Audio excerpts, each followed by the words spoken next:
بسم اللہ الرحمن الرحیم۔ محترم ناظرین السلام علیکم۔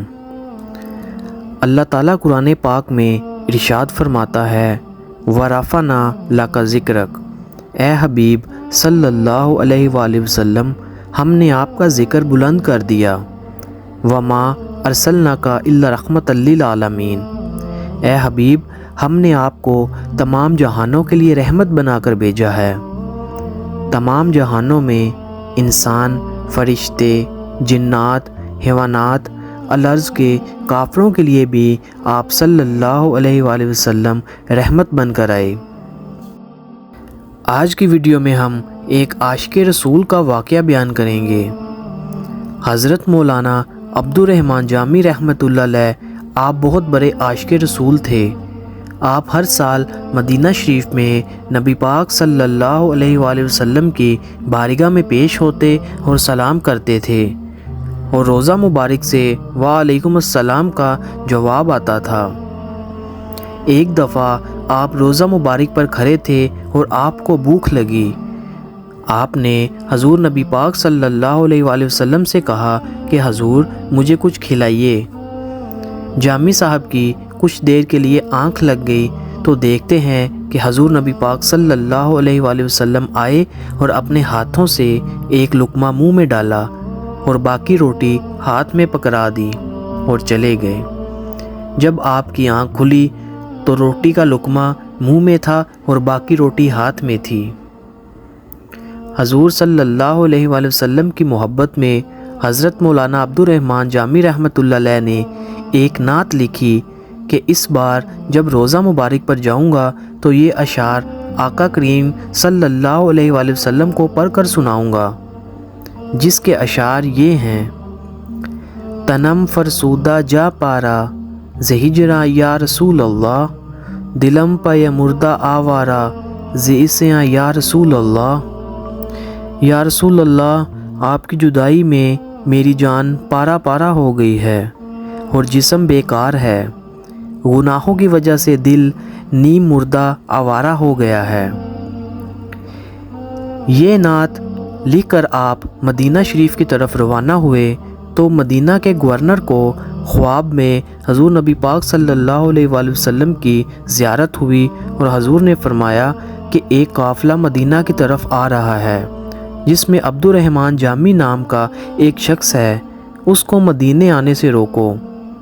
تو گورنر نے اپنے سپاہی بھیجے، انہوں نے حضرت مولانا جامی صاحب کو روک لیا۔ اس کے بعد پھر آپ کسی دوسرے قافلے کے ساتھ روانہ ہوئے تو پھر گورنر کو نبی پاک صلی اللہ علیہ وآلہ وسلم کی زیارت ہوئی اور فرمایا کہ جامی کو مدینے آنے سے روکو۔ گورنر نے پھر آپ کو روک دیا تو جامی صاحب بہت پریشان ہوئے کہ آخر یہ ماجرا کیا ہے۔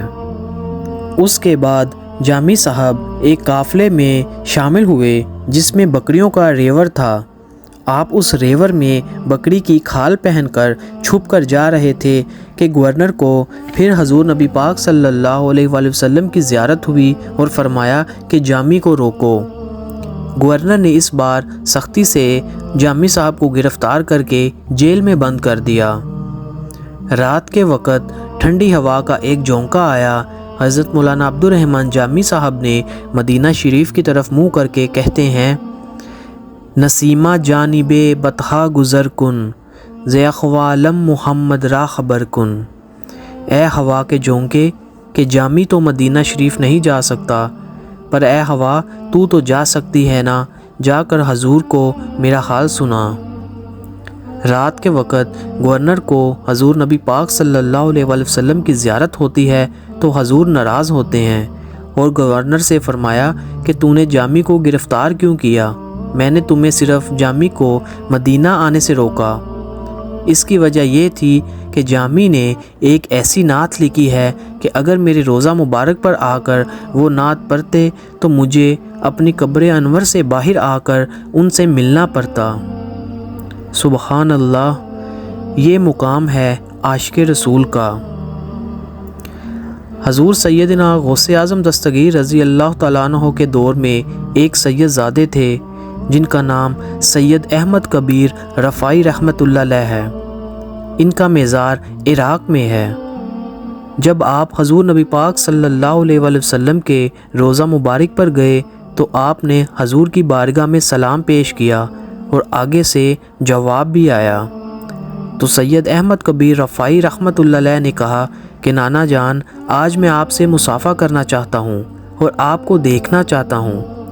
تو لوگوں نے دیکھا کہ حضور نبی پاک صلی اللہ علیہ وآلہ وسلم کا ہاتھ مبارک قبر انور سے باہر آیا اور مصافحہ کیا۔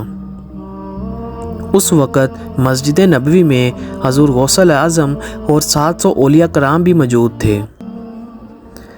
سید احمد کبیر رفاعی رحمۃ اللہ علیہ سید زادے تھے، پر ان سے حضور نے صرف مصافحہ کیا، اور مولانا عبد الرحمن جامی رحمۃ اللہ علیہ سید نہیں تھے، پر حضور صلی اللہ علیہ وآلہ وسلم نے فرمایا کہ اگر جامی میرے روضہ مبارک پر آ جاتے تو مجھے قبر انور سے باہر آ کر ان سے ملنا پڑتا۔